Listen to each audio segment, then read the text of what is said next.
ये भयावह दृश्य जिसे देखकर आपकी रूह कांप उठेगी। ये डरावना वीडियो नेपाल का है। ये इमारत 5 मंजिला है और पानी उससे भी ऊंचा, और जो लोग यहाँ खड़े थे उन्हें 10 सेकंड का भी मौका नहीं मिला। ये तस्वीर नेपाल तिब्बत बॉर्डर की है, तिब्बत की इमिग्रेशन सेंटर की, जहाँ 1 सेकंड पहले सब कुछ ठीक था और अगले ही सेकंड सब कुछ खत्म हो जाता है। ये तबाही जो आज नेपाल ने झेली, इसे पूरी दुनिया ने आज देखा, और जो जब देखा तो दुनिया के लोगों की रूह कांप गई, क्योंकि तिब्बत से निकला सैलाब नेपाल को रौंदता हुआ गुजरा है। हिंदुस्तान इसे लेकर इसलिए व्यथित है क्योंकि नेपाल के साथ साथ इसमें हमारे भी 105 लोग लापता हैं। वो लोग जो भोलेनाथ के दर्शन करने कैलाश जा रहे थे, अब उनके घरों का फोन नहीं लग रहा है। 30 से ज्यादा जवान थाने समेत बह गए। जो बचाने वाले थे वो खुद लापता हैं। 60 मजदूर सुरंग के अंदर थे और सुरंग के मुंह पर पूरी की पूरी नदी आ गई। बांध टूटा, हेलीकॉप्टर बचाने पहुंचा, लेकिन खाली लौटना पड़ा क्योंकि उतारने के लिए जमीन ही बची थी। और ये पानी रुका नहीं, ये गंडक बनकर बिहार आ रहा है। 8 जिले अलर्ट पर हैं। लेकिन अगर आपको लगता है कि सबसे ज्यादा खौफ इन तस्वीरों का है तो आप गलत हैं, क्योंकि सबसे ज्यादा खौफ लापरवाही का है। 13 महीने पहले इसी नदी पे यही तबाही आई थी। जांच आई थी, रिपोर्ट बनी थी, उस जांच में लिखा था कि दोबारा ऐसा होगा, लेकिन सब कुछ रिपोर्ट में ही फाइल हो गया। और उसके बाद कुदरत ने वो दिखाया जिसका अंदेशा उसने पहले ही बताया था। इसलिए कुदरत का ये सरप्राइज नहीं है।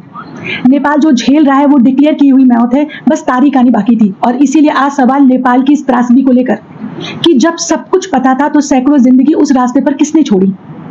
क्या यह प्राकृतिक आपदा है या फिर इसके लिए जिम्मेदार हैं हम? नेपाल के लिए सारी दुनिया दुआएं कर रही है, लेकिन दुआओं के साथ साथ हम ये समझेंगे कि पानी आया कैसे। 13 महीने पहले जब वार्निंग दी गई थी तो फिर उससे सबक क्यों नहीं लिया गया? 26 अगस्त बुधवार को सुबह करीब 8:30 बजे तिब्बत की तरफ से लेंदे नदी में कुछ होता है, गड़गड़ाहट। वहां के लोग बताते हैं कि ऐसी आवाज आई जैसे कोई ज्वालामुखी फटा, और ये नदी नीचे आकर कहलाती है खोते कुशी। और वहां पे चली, सीधे वहां उस दरवाजे पर पहुंची जहां पर सारा व्यापार होता है। और फिर वहीं पर बॉर्डर पर वो दरवाजा जहां पर भोलेनाथ के यात्री तिब्बत में घुसते हैं, वो कैलाश जाते हैं। यानी सुबह मौत ने वो दरवाजा चुना जहां पर सबसे ज्यादा लोग खड़े थे, ट्रक वाले मजदूर, पुलिस वाले यात्री। उसके बाद 9 बजे रसूवागड़ी पहुंचता है ये सैलाब, और यहीं पर वो सीसीटीवी वाला सीन आता है। कस्टम, ट्रक, इमिग्रेशन सब कुछ बह जाता है। 9:15 बजे जिले के सबसे बड़े अफसर के बाद ये खबर पहुंचती है, तब तक ये सैलाब तिमोड़े बाजार तक पहुंच जाता है। और यहाँ पर एक बात नोट करने वाली है, क्योंकि वहां पर उस दिन बारिश हुई ही नहीं। खुद अफसर ने ही बताया कि ये बारिश जो है वो बादल फटने की वजह से नहीं, बल्कि कहीं और से आया था। रास्ते में जो कुछ भी आया सबको निगलते हुए वो चला गया। जितनी तेजी से आया उतनी ही तेजी से गुजर गया, और पीछे कीचड़, मलबा, सन्नाटा और लाशें छोड़कर चला गया।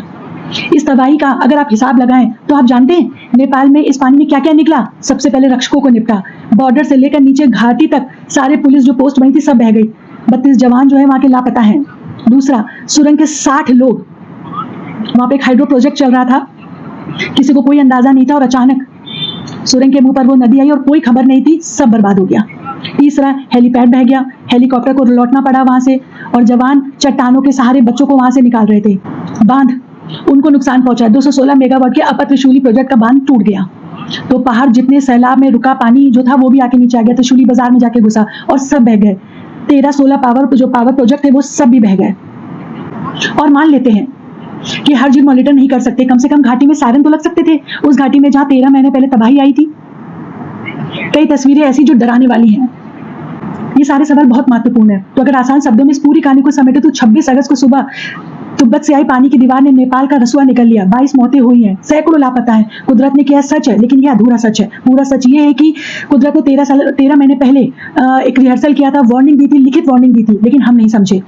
अगर आपका अपना कोई फंसा हुआ है तो घबराइए मत, हिम्मत मत हारिए। लोग मिल रहे हैं, जो अपडेट होगा वो आप तक पहुंचाया जाएगा। लेकिन आप इस घटना को प्राकृतिक घटना मानते हैं या इंसान की लापरवाही का मामला? कमेंट्स में जरूर बताइएगा। मिलते हैं नेक्स्ट वीडियो में, तब तक के लिए टेक केयर, बाय बाय।